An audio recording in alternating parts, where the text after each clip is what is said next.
গ্রীষ্ম বর্ষা পিনিতি ভরসা। হ্যাঁ, পিনিত শপিং সিটি। নমস্কার, আপনারা দেখছেন হুগলি আপডেট। আপনাদের সঙ্গে আমি উষা।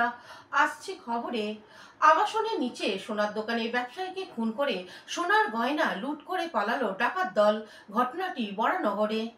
শনিবার দুপুরে বড়ালনগরের শম্ভুদাস রেলে গীতাঞ্জলি অ্যাপার্টমেন্টের নিচে একটি সোনার দোকানে ঢুকে স্বর্ণ ব্যবসায়ীকে খুন করে দোকানে থাকা যাবতীয় গয়না লুট করে চম্পট দিল দুষ্কৃতীরা। জানা গেছে এই দিন জনা পাঁচেক দুষ্কৃতী ওই দোকানে ক্রেতা সেজে ঢোকে। এরপর ওই দোকান মালিক শঙ্কর জানাকে বেঁধে বেধড়ক মারধর করে দোকানে থাকা যাবতীয় গয়না নিয়ে চম্পট দেয়। উল্টো দিকের দোকানে সিসিটিভি ক্যামেরার তাদের বেরোতে দেখে সন্দেহ হওয়ায় পাশের দোকানের কর্মী ওই দোকানের ভিতরে ঢুকে দেখতে পায় পা বাঁধা এবং রক্তাক্ত অবস্থায় দোকানের মেঝেতে পড়ে রয়েছেন শঙ্কর জানা। তাকে উদ্ধার করে নিকটবর্তী বিনায়ক নার্সিংহোমে নিয়ে গেলে চিকিৎসক তাকে মৃত বলে ঘোষণা করেন। খবর পেয়ে ঘটনাস্থলে পৌঁছায় বরানগর থানার পুলিশ এবং ব্যারাকপুর পুলিশ কমিশনারেটের নগরপাল মুরলীধর শর্মা। ওই এলাকার সিসিটিভি ফুটেজ খতিয়ে দেখে খুনের ঘটনা তদন্ত শুরু করেছে বরানগর থানার পুলিশ। ঘটনায় তীব্র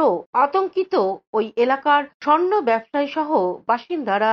তো আমাদের বা শঙ্করদার আমাদের সবারই দুপুরের দিকে পুরো টোটালি বন্ধই থাকে। তো পুজোতে দোকানপাট বন্ধ ছিল, তাই কাজের জন্য আমি একাই ছিলাম দোকানে। তো আমি দুপুরবেলা 2:15-20 যখন বাজে দোকান বন্ধ করে আমার বাড়ির সামনেই আমি বাড়িতে খাওয়া দাওয়া করতে গেছিলাম। হ্যাঁ, তো আমি খাওয়া দাওয়া করে দোকানে কাজের জন্য আবার চলেও এসেছিলাম। তখন 3:20-25 বাজে অ্যাপ্রক্স।